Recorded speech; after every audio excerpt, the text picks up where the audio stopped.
Sabe aquela sensação de estar voltando de viagem com, assim, um excesso de bagagem? Aquelas malas que mal fecham, sabe? Dor nos ombros, um cansaço que parece que não sai. Nossa, quem nunca, né? Pois é, a gente vê isso acontecer às vezes, somos nós mesmos. Agora pensa nisso, mas com a bagagem da vida. Aquela que não é feita de tecido, mas, sei lá, de culpa, preocupação, aquela insatisfação constante, medo, solidão. Essa pesa diferente. Pesa muito. E essa bagagem invisível pode deixar a gente espiritualmente exausto, né? Hoje, a gente vai mergulhar um pouco em trechos de um livro do Max Lucado. Ele pega o Salmo 23, que é super conhecido, e usa como uma espécie de guia, sabe? Para ajudar a gente a largar essas cargas que, vamos combinar, muitas vezes nem eram nossas para carregar. Interessante essa abordagem. Sim. E a nossa missão aqui é tentar entender como essa perspectiva do Salmo, pelo menos como o Lucado interpreta nesses textos, pode de fato ajudar a gente a caminhar mais leve pela vida. Ok, vamos desembrulhar isso. O livro já começa com uma imagem muito forte. Um casal no altar, dia do casamento, e eles estão ali simbolicamente carregados de malas pesadas. Culpa antiga, raiva guardada, insegurança, solidão. Nossa. É tanta bagagem que eles mal conseguem se abraçar direito. É um retrato, assim, poderoso de como essas cargas afetam nossos relacionamentos, nossa vida mesmo. E para começar a descarregar isso, o ponto de partida que o texto sugere é entender primeiro quem é aquele que se oferece para ajudar, né? O Salmo começa com o Senhor, e o autor dá um foco bem especial nesse nome, Yahvé. Yahvé, certo. O que é fascinante aqui é o significado que o texto explora. Yahweh, que está ligado lá ao Eu Sou o que Sou de Êxodo, aponta para um Deus que não muda, que existe por si só, sabe? Que não foi criado e que não é controlado por nada nem ninguém. Ah, entendi. E isso cria um contraste enorme com as ideias que a gente às vezes tem de Deus, né? Tipo um gênio da lâmpada para realizar desejo, ou um avô bonzinho, mas meio fraco, ou então um pai super ocupado que nunca tem tempo. Sim, umas visões meio limitadas. Exato. O texto até usa uma analogia engraçada de uma pasta italiana linda, chique, mas que não cabe quase nada dentro. Quer dizer, um Deus que parece legal, mas que não tem poder real para agir. E não adianta muito para carregar o peso que a gente carrega. Faz sentido. E aí entra outra imagem legal do livro, a do diapasão de Lloyd Douglas. Yahweh seria como o dó fundamental, sabe? A nota constante e imutável no mundo que está sempre mudando e desafinando. A ideia é que só um Deus assim, realmente grande e constante, é que pode oferecer alívio de verdade para os nossos fardos. Nossa, essa imagem do diapasão é ótima. Porque, realmente, se o pastor não for poderoso e confiável de verdade, como é que a gente vai entregar nossas cargas para ele, né? Exatamente. E isso já conecta com o próximo fardo que o texto aborda, que é o da nossa autoconfiança excessiva. O Salmo continua, Ele é o meu pastor. Aí o livro conta aquela história famosa do golfista, o Jan van de Velde, no Aberto Britânico de 99. Lembra? Ele estava praticamente com um título na mão, só precisava de uma jogada segura no último buraco. Lembro sim, foi dramático. Muito. Mas ele teimou, quis fazer do jeito dele, arriscou demais, ignorou a lógica toda e acabou perdendo o campeonato de um jeito inacreditável. É uma imagem perfeita da teimosia humana, né? Com certeza. A história ilustra bem essa nossa tendência de achar que a gente sabe mais, de querer controlar tudo, de seguir o nosso caminho mesmo quando tudo aponta para outro lado. É verdade. O texto até coloca uns pensamentos assim. Era só pedir desculpas, mas eu tinha que discutir. Ou, era só ouvir, mas eu tinha que dar a minha opinião. A gente se reconhece nisso, né? Totalmente. Mas aí tem a metáfora que o próprio Davi, que era um rei, um guerreiro, usa para si mesmo. Ele se chama de ovelha. Por que ovelha? Isso não soa meio, sei lá, passivo demais? É uma ótima pergunta. O texto do Lucado, se baseando em passagens como Isaías 53.6, ele ressalta que, na Bíblia, as ovelhas são vistas como criaturas que se perdem fácil. São meio indefesas, sabe? Se sujam e são totalmente dependentes do cuidado do pastor. Entendi. Não é sobre ser passivo, então. Não no sentido de inércia. É sobre reconhecer a nossa necessidade fundamental. Nesse contexto, a gente não é o soldado autossuficiente ou o diplomata superhabilidoso. A gente é dependente do pastor. A força aqui não está na ovelha. Está no pastor que guia a ovelha. Certo. E é justamente essa autoconfiança exagerada, essa ilusão de que a gente dá conta de tudo sozinho que impede a gente de entregar os fardos. O texto até sugere uma autoanálise rápida. A gente controla totalmente nosso humor, vive em paz absoluta com todo mundo, não tem medo de nada, nunca precisa de perdão? As respostas provavelmente são não, né? Para a maioria de nós, sim. E isso deixa claro, a gente precisa de um pastor. Resistir a essa necessidade é como o Van de Velde insistindo em usar o taco errado. Não vai dar certo. Ok, reconhecer a necessidade. Isso faz pensar no outro fardo, o do descontentamento. Parece que está ligado à próxima frase do Salmo. Nada me faltará. O texto fala de uma tal prisão do querer, aquela busca sem fim por algo mais, né? O carro novo, a casa maior, o emprego melhor. Sim. Sempre achando que aquilo sim vai trazer a felicidade. Uma felicidade que está sempre no futuro, condicionada a ter algo que a gente ainda não tem. É uma armadilha muito comum. E a análise que o texto faz do nada me faltará traz duas verdades que eu acho essenciais sobre bens materiais para combater essa prisão. Quais seriam? Primeiro, no fundo, eles não são nossos. A gente não trouxe nada para este mundo e não vai levar nada embora. Tem aquela anedota do Rockefeller, né? Perguntaram quanto ele deixou para trás e a resposta foi tudo. Direto ao ponto. E o segundo ponto. O que a gente tem não define quem a gente é. O nosso valor real. Deus olha o coração, né? Como está lá em 1 Samuel 16:7. Se a nossa identidade está no que a gente possui, a nossa vida vira uma montanha russa. Feliz quando tem muito, miserável quando tem pouco. A satisfação de verdade, o texto sugere, vem de outro lugar. O livro traz uns exemplos bem fortes disso. Eu lembro de o Doug McKnight, que foi diagnosticado com esclerose múltipla bem jovem. E a lista de oração dele tinha mais agradecimentos do que pedidos. Isso é poderoso. Muito. E tem outro, da mulher com lepra em Tobago, cantando contas bênçãos. São exemplos que desafiam a gente a olhar para o que a gente tem, em vez de focar só no que falta. Exato. E amarrando tudo isso, o ponto central é o que a gente já tem no Pastor Graça, perdão, direção, amor. A esperança do céu é muito maior do que qualquer coisa material que possa faltar. O texto conta a história de um homem que perdeu tudo, financeiramente falando. Mas ele manteve a fé, o caráter, a salvação, o que era essencial. É como aquela oração do puritano diante de um pedaço de pão e um copo d'água.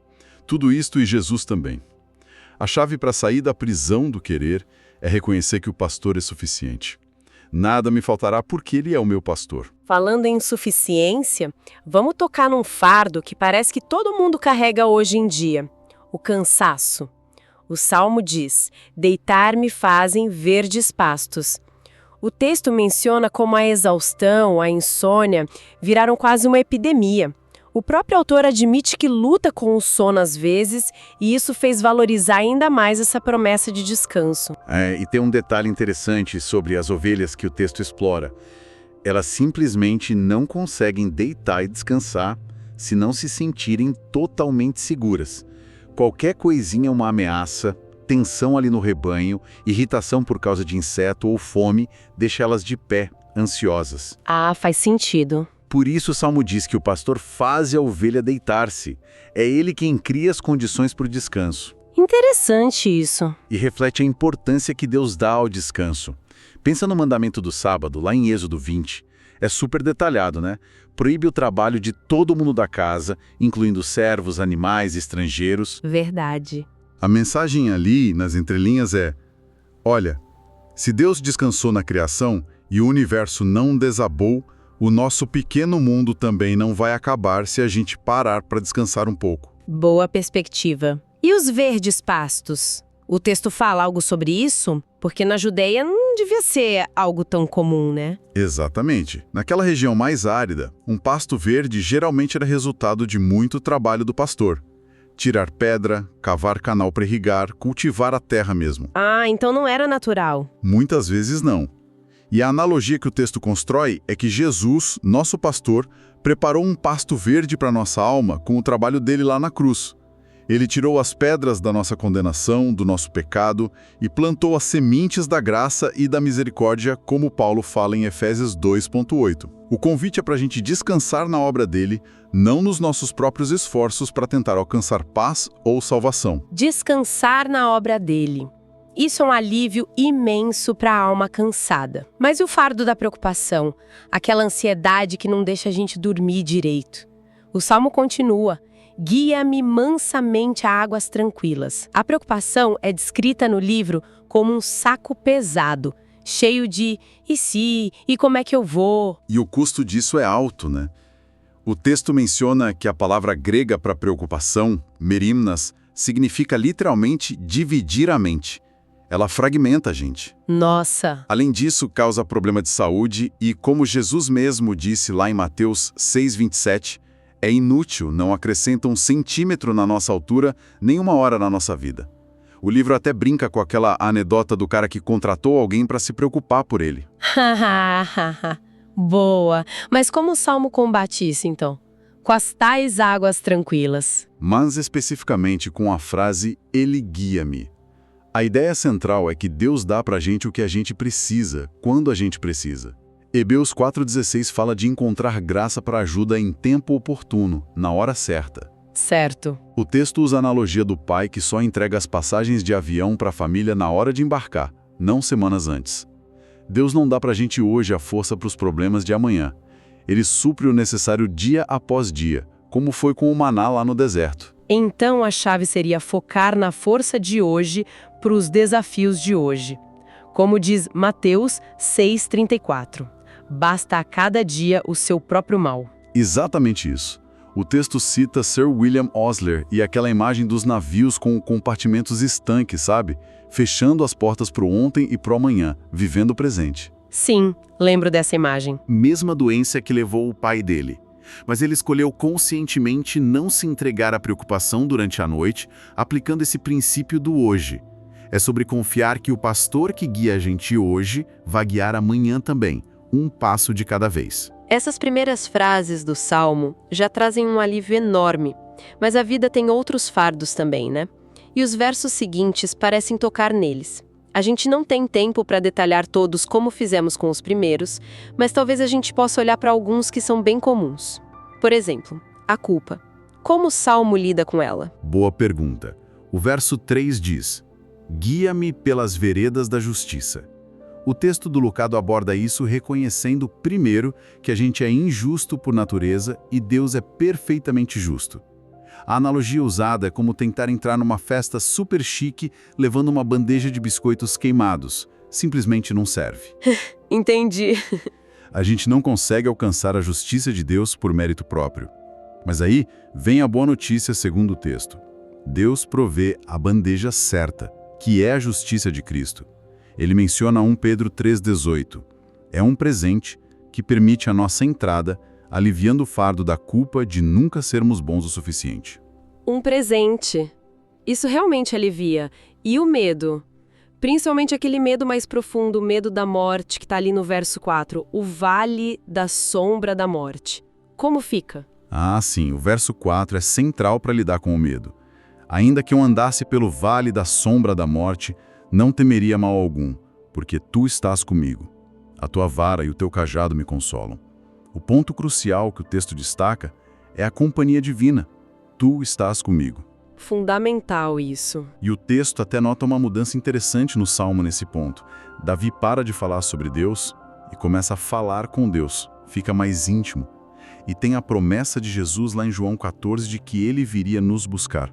E aquela ideia poderosa de que o que a gente enfrenta é só a sombra da morte. A sombra. Tem a anedota do Dr. Barnhouse sobre o caminhão, né? A sombra do caminhão pode assustar, mas não pode machucar quem está seguro dentro do carro. Para quem está em Cristo, a morte perdeu o seu aguilhão. A presença do pastor é o que dissipa o medo. Tu estás comigo. Essa frase também deve ser um alívio imenso para quem carrega o fardo da solidão, né? Sem dúvida.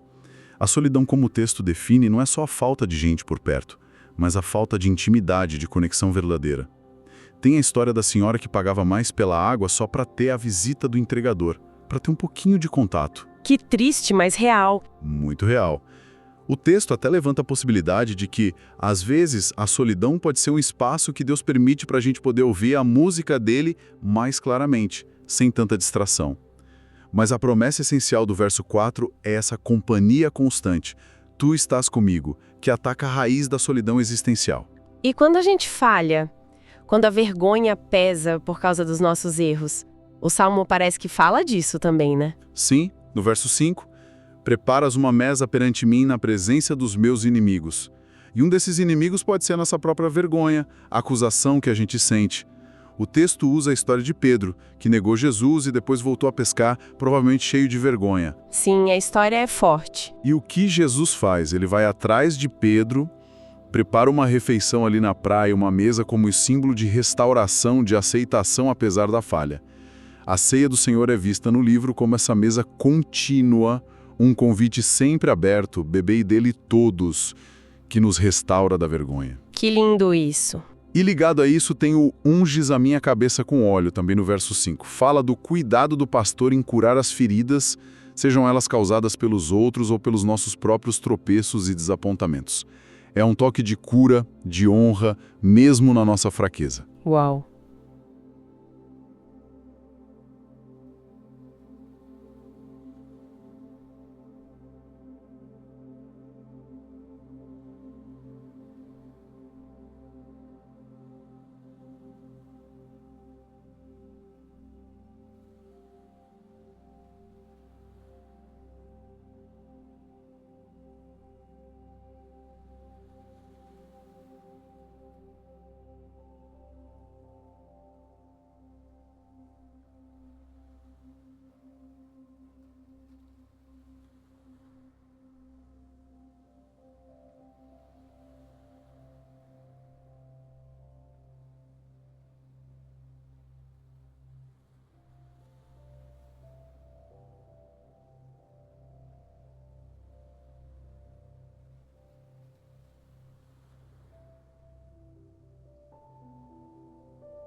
Que lindo isso. E ligado a isso, tem o unges a minha cabeça com óleo, também no verso 5. Fala do cuidado do pastor em curar as feridas, sejam elas causadas pelos outros ou pelos nossos próprios tropeços e desapontamentos. É um toque de cura, de honra, mesmo na nossa fraqueza. Uau.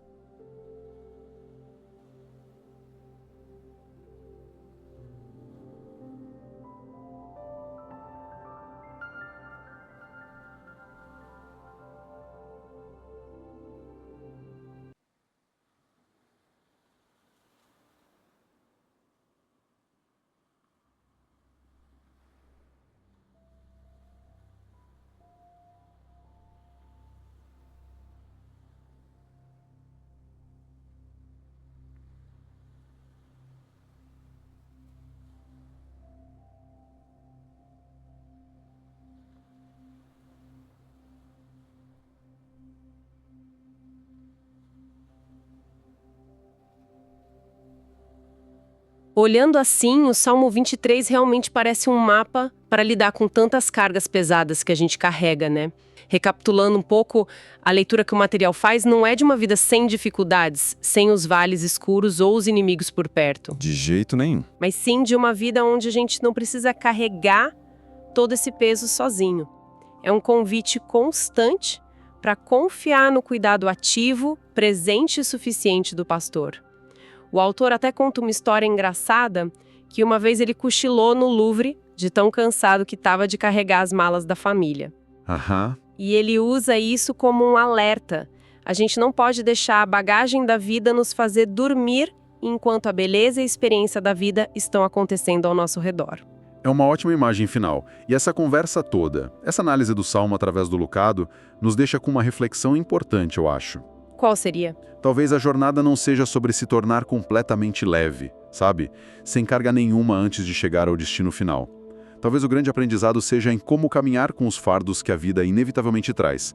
As preocupações do dia, as dores do passado, as incertezas do futuro.